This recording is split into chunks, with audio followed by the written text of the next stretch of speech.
Greetings, friends and neighbors, those who I've met in real life and those who I haven't. Going to do a little instructional video here on that old Irish piece, Southwind. I'm going to play it through once. Now, I've got this little old dulcimer here. As you can see, there's no extra frets, and I've got it tuned to DAA. And with my tuner now, just a couple of minutes ago, it was in tune. So we can hope it still is. I did put new strings on it the other day. Some people might ask, well, what kind of dulcimer is that? You can see there ain't no name on the head and I ain't found a label in it. I thought when I bought it, it was an RL Tack. What in the world's an RL Tack? They were a hammer dulcimer company, made good factory hammer dulcimer. They got into mountain dulcimers for a while. But every picture I've seen of one is a teardrop, so I'm beginning to think it isn't. I seem to remember that head shape having the RL Tackett Company or RL Tackett Sons. I can't remember which decal on it, but no, I'm wrong. Anyway, I chose this to play it on just because it's generic.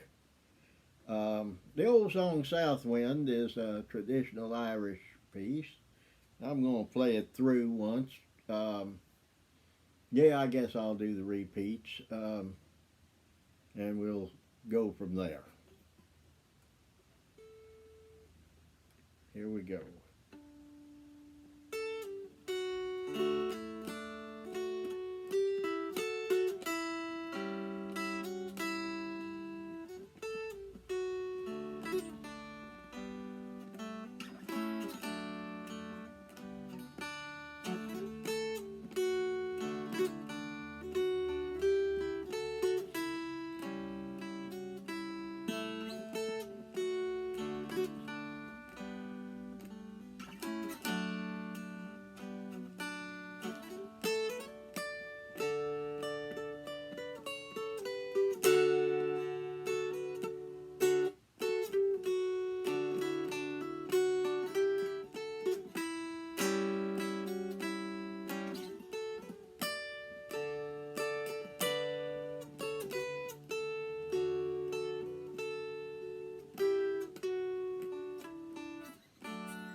Well, that's going through it. Now, I know most of y'all like to play with pick, so I've got a pick in my hand.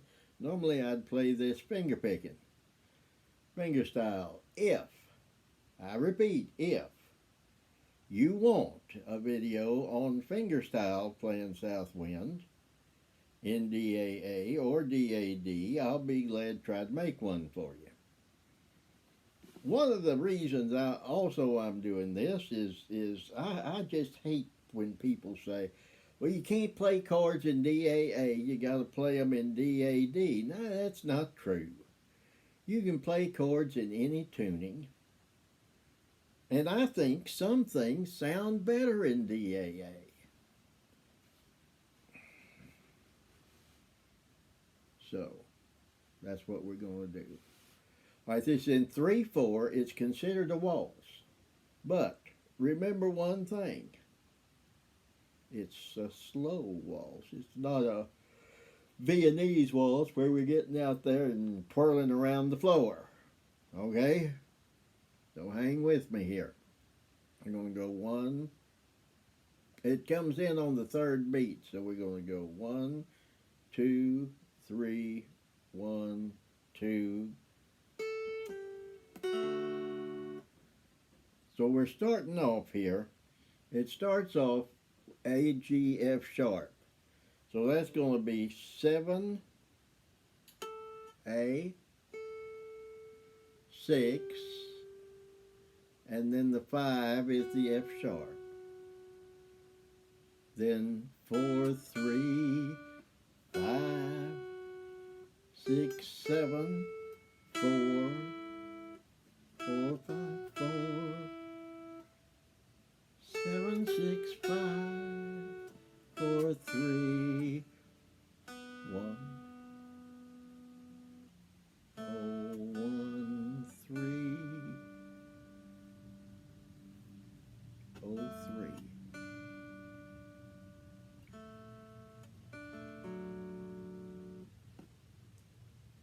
That's the A part. There's nothing to it. Now, the reason I'm going through it like this is because none of this other additional stuff that we put in there means anything if you don't have the melody right. So you've got your 7/6, your A, G, F sharp. Now, that F sharp is a dotted quarter note. And if we're in 3/4 time and we've got a dotted quarter note, what does that mean? And I can hear someone say now, why, you fool, it means the same thing it does in 4/4 time. Add half again to it. It gets 1.5 beats. Anytime you see a dot, you're going to add half the value of the note back into it. So you've got a dotted quarter, da, da, da. You got A, G, F sharp, E, D, F sharp, A, D, F sharp, G, A, E, 2, E, F sharp, E.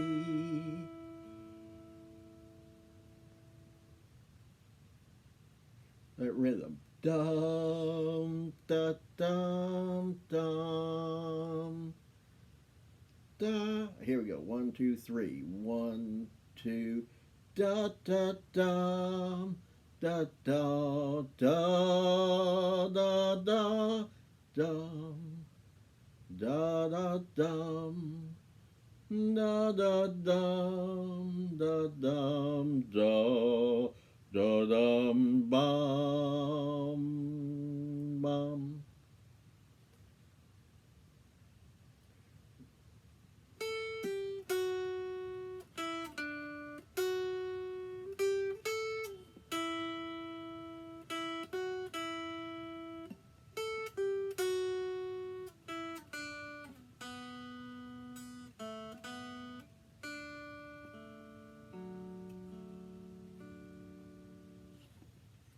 We're going to start out with the first two notes, the 7/6, by themselves.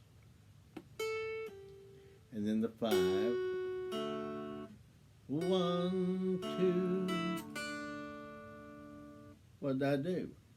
After the 5, count 1, 2, 3, 1, 2.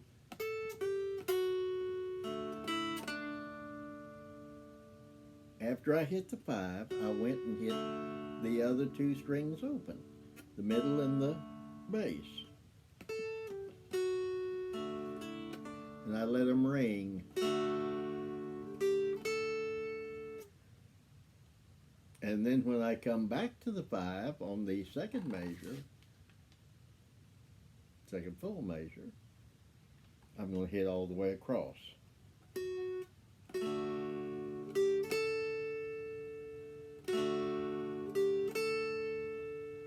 Then when I slide that back to the 4, I'm going to add my A7th chord, which is going to be the 3 on the middle, and the 2 on the middle and the 3 on the bass.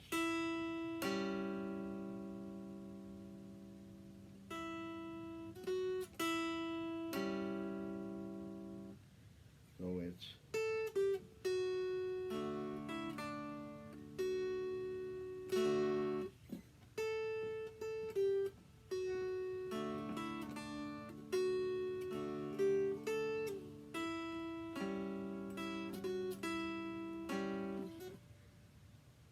and that's the first half of the A part.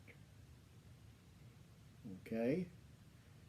Now, when I'm playing this, and I'm doing this, let's see, 7/6, I pull that off.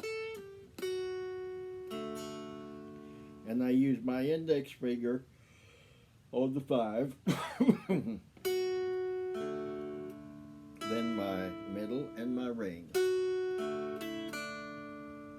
Then I slide down with the ring finger onto the 5, slide back,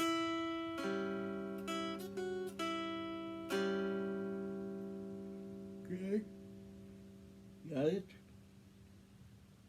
Now that's the easiest fingering for me. Excuse me. That's the easiest fingering for me. You might find something that works better for you, but try this way because I think it's the easiest. Then back to the 7/6, 5,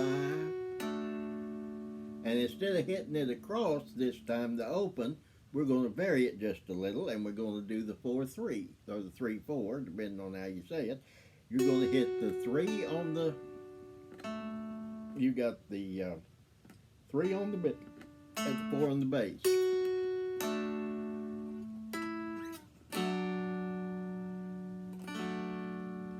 Then you'll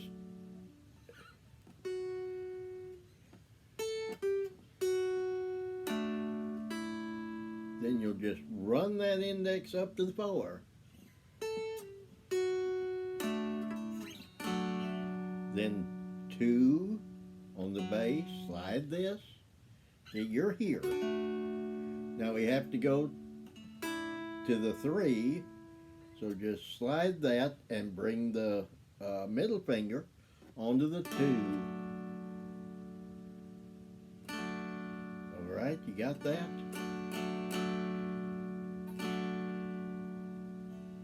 You can hit this open or you can mute it, either way. Now, here's where DAA tuning comes in handy. Now, the next note is a B. Now, a B is fret 1. Well, we could play a 1 on the middle or on the melody. Let's play it on the middle. With the 3, the G on the bass, then hit the open on the melody.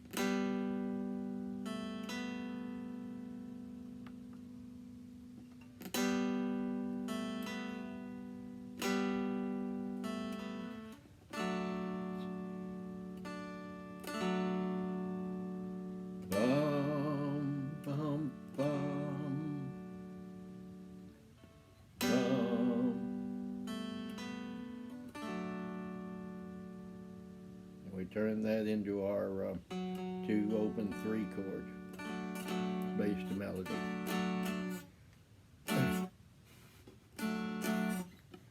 So, if we play the whole thing through real slow together, we have this.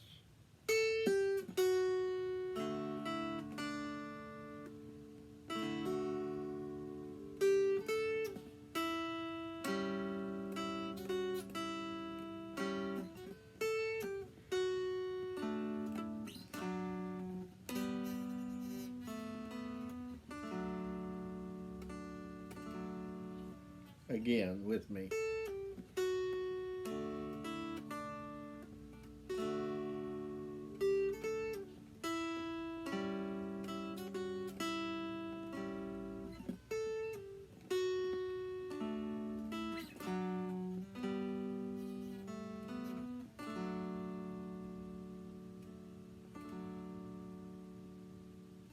You want to do it one more time together?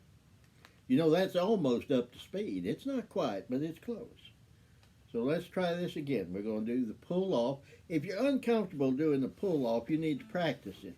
Start here on the 7th fret and hold down 7 and 6 at the same time. Strike the 7 and then pull this finger to get the 6.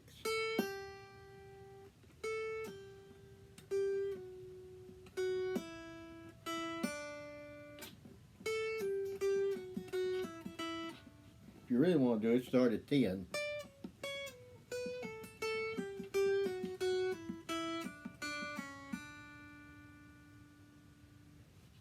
So you're holding 2 frets at the same time. Of course, the highest one's the only one that's going to sound.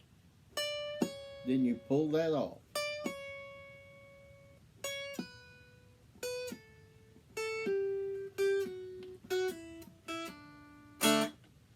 And of course, if you were in DAA tuning, that'd be what you'd use, and you'd be playing a pull-off scale that way.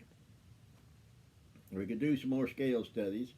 A lot of people don't like them. I never did like them. I'll admit it. I didn't like scale studies.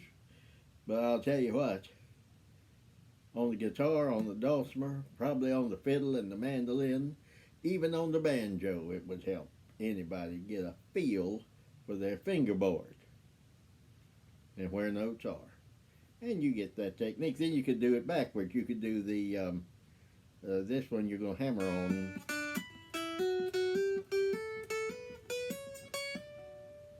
And then pull off going down.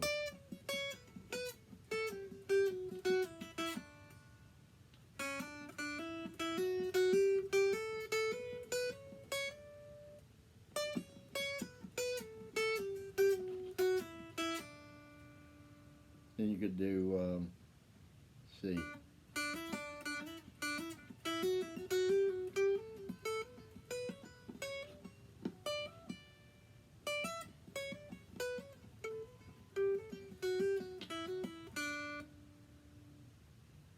Those are just some little exercises to help you get the pull off and the hammer on where you can utilize it in your own playing. All right, are we ready to start the B part? Are we? I'll bet we are. I'll bet we are. Now look at my chair going down. I need a new one, don't I? This is the only one I got with no arms. All right, here we're now on the B part. Now we ended here, 2-3-0. 1, 2. Now 7. Notice how I slid that. And now I play 10-7-0. 2, 3. Now move it down. Move your middle finger down to 8. We need a G chord for the harmony. 2.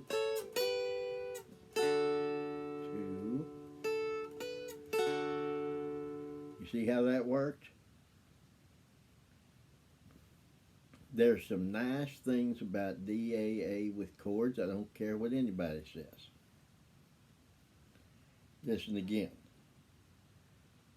Follow with me if you're confident. We're going 7, and then we're going to slide it to the 10-7. Then the 8-10.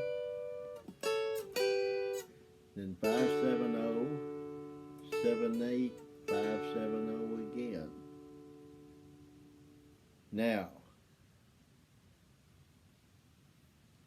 slide's important. I think. Pipes or fiddles, man, that you kind of.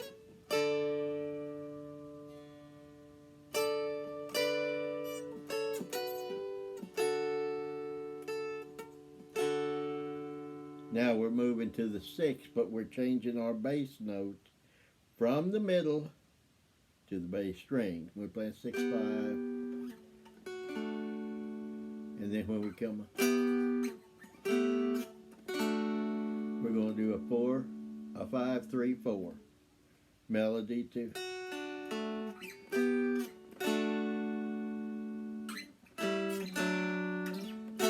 Slide it back.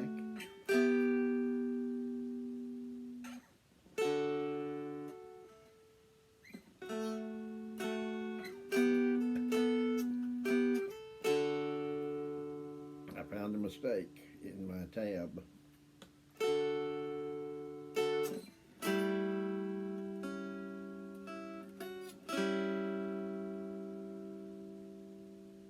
I could hear somebody now.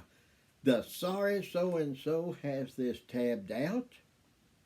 My goodness, why in the world how do I get a copy?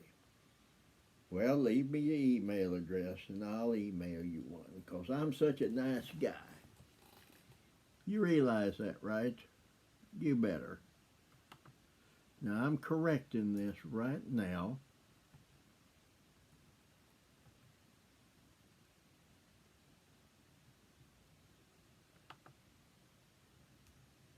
There we go. Let me save it. Wonderful. Here we go. Starting at the beginning of the B part. All right. We're going from the 2-3, sliding to the 7 with the index finger, then sliding to the 10th fret and playing 10-7-0, 2 beats, 1, 2, then playing it again for the 3rd beat, da, then move that middle finger or the ring finger from the 7 to the 8, and you've got a G chord. Da, then just take that same position and move it down till you get to the 5-7.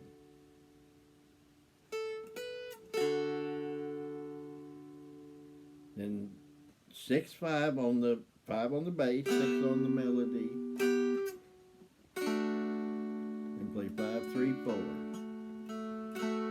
See, you got a double if you don't play it.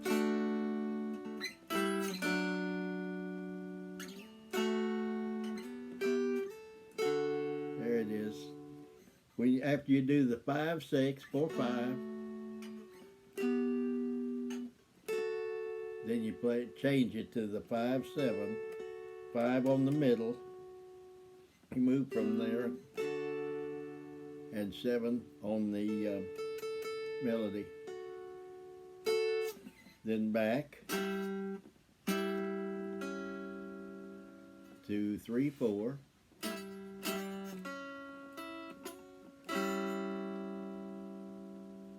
right. Got it? Tell you what, let's do that much one more time. Make sure we got everything right. We're doing 7, 10-7, open. Just the 7-10. Then moving my 7 on the middle to the 8. 2.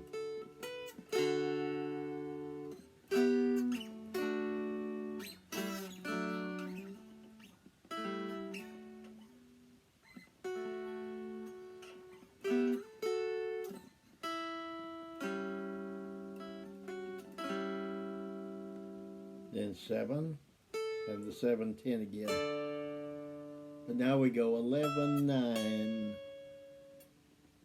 See, we're not letting up on the ring finger on the middle string, and we're letting the bass ring. Then 5-7-0.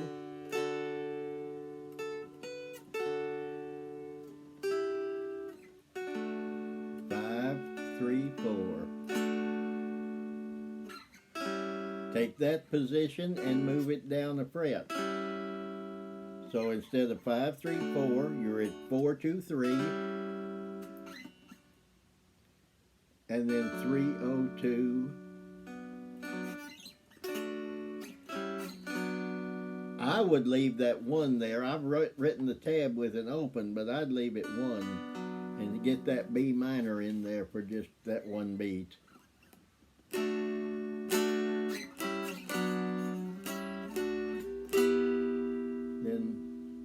just bring it back. See how pretty this can be with chords? Let's look at it here on that bottom line. Last phrase, second measure of the bottom line, 4-6.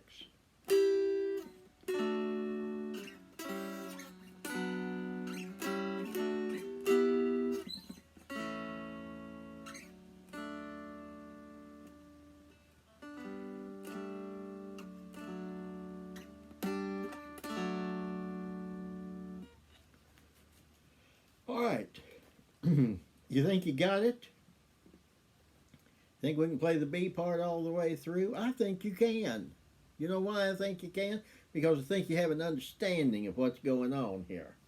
So let's try this B part all the way through, beginning with the 2-3, the 203, the 7 after it. See it there with the repeat sign? We're going the 7 after it.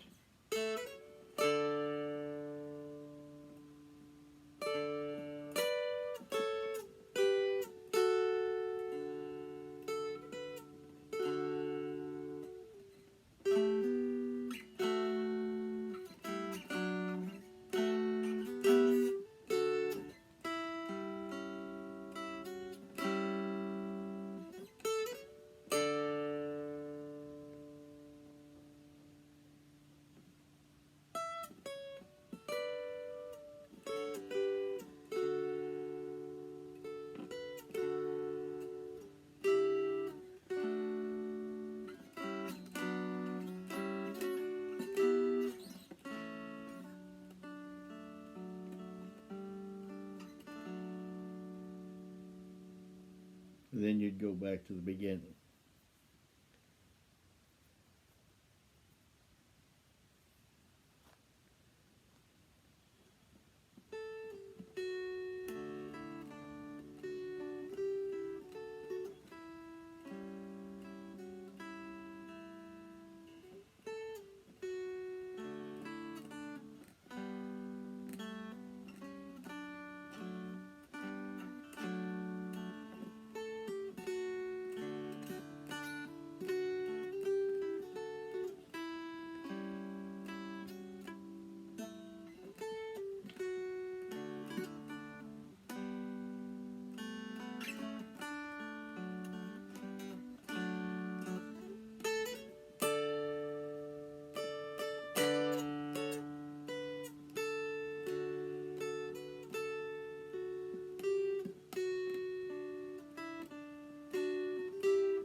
I know I played a little bit different than I showed you, but you should be able to hang with me there.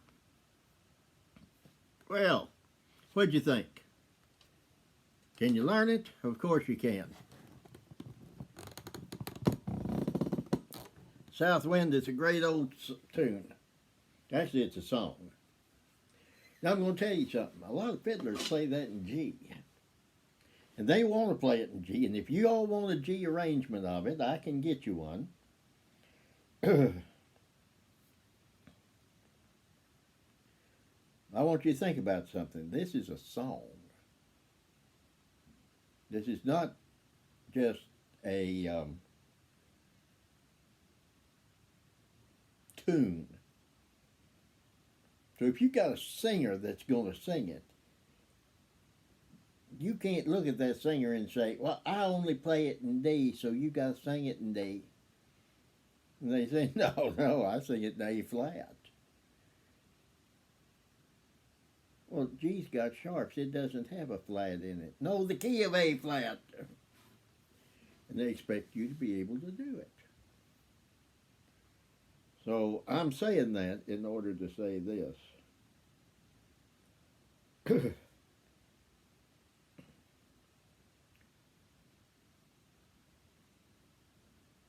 You need to be able to retune in whatever key a singer wants to be in, even if you have to carry 2 or 3 dulcimers with you. I carry a G, a DAD, whoa, and if I really think we're gonna get into something, a DAA, and I have a capo, at least one, most time 2. Now that I've found my second one.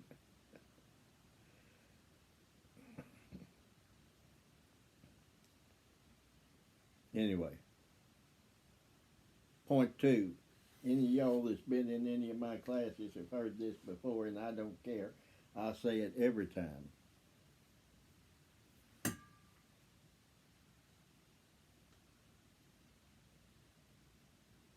What will you say every time?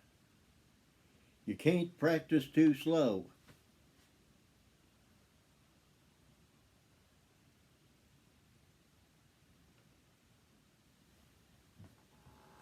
You can't practice too slow.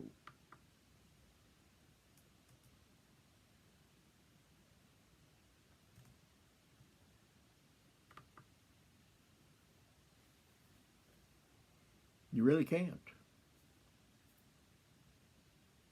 Practice slowly, precisely. Speed comes not from playing fast, but from being able to play precisely. And the only way you'll be able to play precisely is to play slow and regular. If you don't have a metronome, get one. You don't have to pay for it. Get one on your tablet or on your computer, on your phone. Man, why buy a tuner when you can download one for your phone? That's what I do.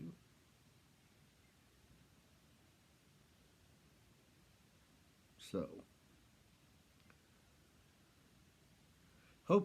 I hope this shows you that DAA is not some beginner's weird tuning, some old-fashioned thing. Oh no. DAA is what you make of it.